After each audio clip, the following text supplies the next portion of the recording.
This is Terry Cleaver here reporting at Western Heights Open Days. It's the 11th of June 2011 and I'm here reporting for Dover Community Radio.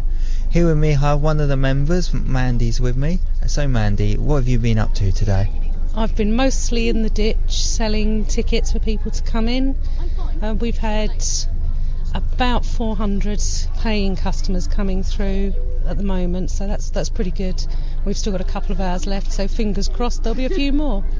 And why have people been coming up to the Western Heights today? We only open the fort once a year or twice a year, depending on kind of the manpower. We're a small group of volunteers, so getting us all together, a weekend free, and all the preparation. I mean, I was certainly here till midnight last night, getting everything ready for today, and I've been up here every day last week, just cleaning up, mowing the lawns. So people come up because it's a rare opportunity to see a beautiful, beautiful fortification. And you're a member of the Western Heights Preservation Society. Why do you do it?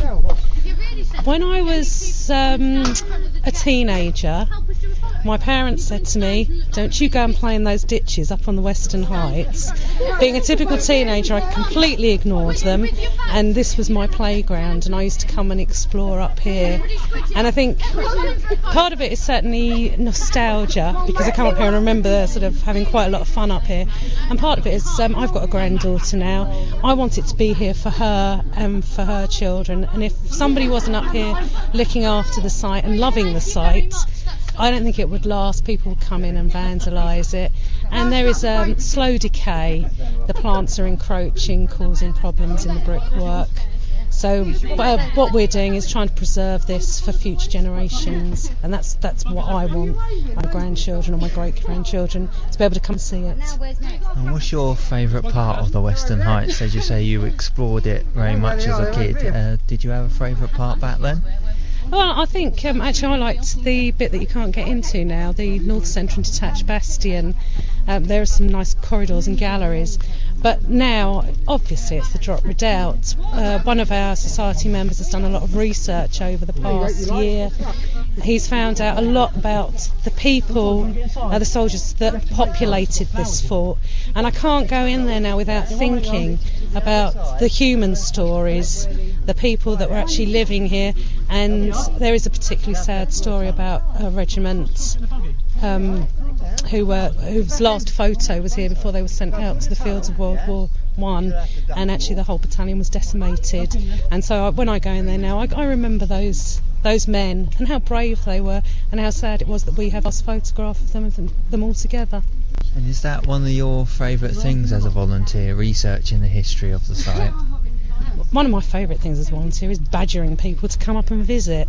I do guided tours with a couple of colleagues, and we have quite a lot of fun taking people around, and I love to see people's faces when they come in for the first time and you start explaining a bit about it. It's really quite awesome, and to try and kind of push some of my enthusiasm and onto other people and get them as interested as I am.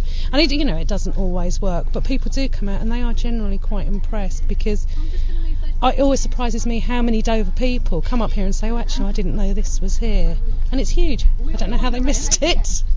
So what would you say to people who haven't come up here? Get up here now. In fact, get up here kind of in the next 24 hours and come in. Come up, have a look round. It's so impressive. It's a huge fortification. This is a tiny little bit. It's the teardrop on the end of something which is huge. So come up, walk around the Western Heights. We've got beautiful fields around here. All the orchids are out at the moment, so you can appreciate the history, you can appreciate the nature. It's absolutely lovely. So the Western Heights is managed by yourselves. Is that managed with other local groups locally? Yeah, the White Cliffs Countryside Partnership do a lot of work on the fields and areas around here, cutting back scrub. And I mean, they're a fantastic society, and we work in partnership with them a lot now. And they do some really good work. And luckily, the preservation work we do and the conservation work they do actually works nicely hand in hand. Is there any other web links that people can find out other information you can tell us about?